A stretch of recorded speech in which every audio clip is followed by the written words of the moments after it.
বিসমিল্লাহির রহমানির রহিম। আসসালামু আলাইকুম। নতুন একটা ভিডিও নিয়ে এলাম, খুব সিম্পল ভিডিও। এই ভিডিওটা দেখে যদি একজনেরও উপকারী হয় তাহলে এটাই আমার সবচেয়ে বড় পাওনা হবে। আমি আজকে সিম ভর্তা আর আলু ভর্তা করে নিলাম, ডিম দিয়ে আলু ভর্তা।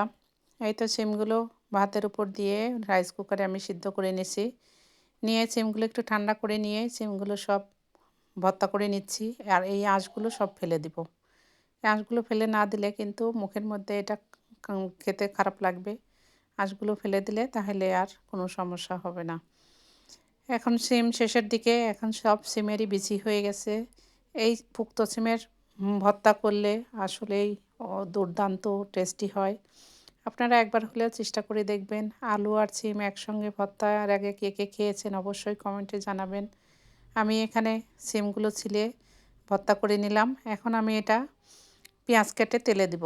পেঁয়াজ কেটে আমি একটু ভেজে নিছি, কাঁচামরিচ আর একটা শুকনা মরিচ দিয়ে দিছি।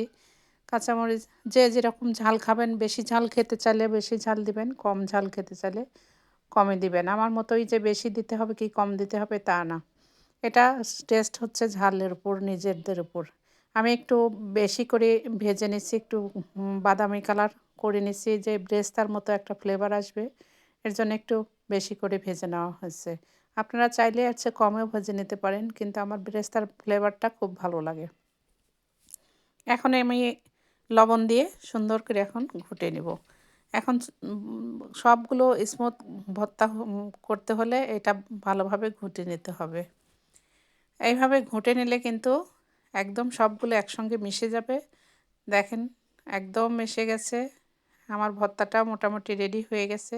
ঝাল লবণ ঠিক থাকলেই নামিয়ে ফেলতে হবে। এইভাবে আপনারা ভর্তা করলে ভর্তা দিয়ে ছাড়া আর অন্য কিছুর খাওয়ার দরকারই হবে না। এত টেস্টি হয় ভর্তাগুলো। দেখেন আমি নামিয়ে নিলাম।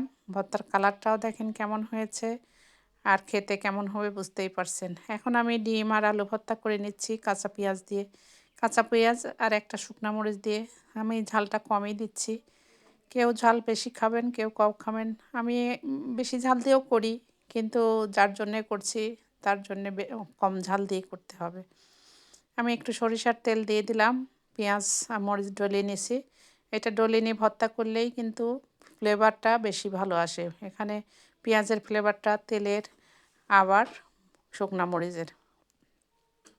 আপনারা চাইলে কাঁচামরিচ দিয়েও করতে পারেন, কিন্তু শুকনা মরিচ দিয়ে করলে ফ্লেভারটা খুব টেস্টি ফ্লেভার আসে। এটা ফ্লেভার পেলেই খেতে ইচ্ছা করে। এই তো আমি ভর্তাগুলো করা হয়ে গেছে। এখন আমি একটা প্লেট রেডি করে নিলাম। প্লেট রেডি করে আপনাদেরকে দেখাচ্ছি যে কিভাবে আমি ভর্তার সকালের নাস্তা করলাম। এই তো সিম ভর্তা, ডিম আর আলু ভর্তা, এখানে লেবু আর শসা দিয়ে। আপনারা ভালো থাকবেন। লাল চালের ভাত। আল্লাহ হাফেজ।